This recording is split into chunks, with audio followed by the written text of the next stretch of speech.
नमस्कार दोस्तों, स्वागत है आप सभी का एक बड़ी अपडेट में। पूरा वीडियो अंत तक जरूर देखिएगा क्योंकि सभी इन्फॉर्मेशन जो है काफ़ी इंपॉर्टेंट होने वाला है। साथ ही साथ चैनल को अभी तक सब्सक्राइब नहीं किया तो जरूर सब्सक्राइब कर लीजिएगा। तो चलिए शुरू करते हैं आज का ये वीडियो।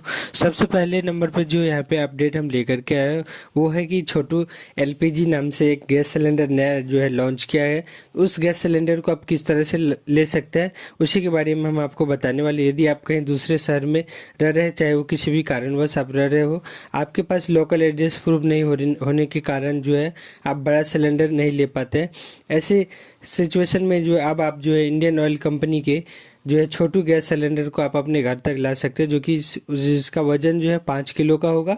और इस गैस सिलेंडर को लेने के लिए आपको किसी भी तरह का जो है एड्रेस प्रूफ का जरूरत नहीं पड़ेगा। सिर्फ आप अपना पहचान पत्र जो है दिखा करके आप इस गैस सिलेंडर को ले सकते हैं, जिसका घोषणा भी 11 दिसंबर को किया गया है। दूसरे नंबर पे हम अभी जो बात करेंगे दाखिल खारिज को लेकर के। अभी तक यदि आप जमीन के दाखिल खारिज करवाने के लिए जो है काफ़ी परेशान होते रहते थे, तो अब आपको परेशान होने का कोई भी यहाँ पे जो है ख़त्म हो गया आपका परेशानी। अब आपको राहत मिलने वाला है। अब से नई जमीन रजिस्ट्री करवाने पर खुद ब खुद आपका म्यूटेशन यानी कि दाखिल खारिज भी हो जाएगा। तीसरे नंबर पे जो हम यहाँ पे रखे हैं वो रखे हैं ब्रेकिंग न्यूज, जो कि काफ़ी महत्वपूर्ण है। यदि आप एक व्यापारी है, बैंकिंग ट्रांजेक्शन के बारे में हम आपको जानकारी देने वाले। यदि आप एक व्यापारी है या फिर आप भी मोटा रकम का लेन देन करते हैं, अब यदि आप 50,000 रुपये से ज़्यादा का चेक या किसी को देते हैं या फिर लेते हैं, तो अब आपको जो है बैंक को बताना होगा मोबाइल बैंकिंग, एसएमएस, इंटरनेट के जरिए या फिर एटीएम के जरिए। इससे क्या होगा कि यदि आप इस तरह से आप बताते हैं तो उसमें फिर एक कोड जनरेट होता है, जो कि आप जिनको भी चेक देते हैं वो जो चेक बैंक में जमा करता है, तो जमा करवाने के टाइम में जब भी बैंक के कर्मचारी चेक को क्लियरेंस करते हैं, उस समय जो वहाँ पे जो कोड जनरेट होता है वो कोड वहाँ पे एंटर करने के बाद भी आपका जो चेक है वो क्लियर होगा।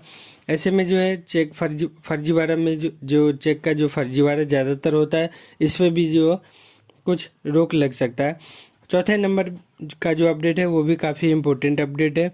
यदि आप भी बिहार बोर्ड के परीक्षा में शामिल होने वाले छात्र छात्रा हैं तो आपको पता होना चाहिए इस बड़े बदलाव के बारे में।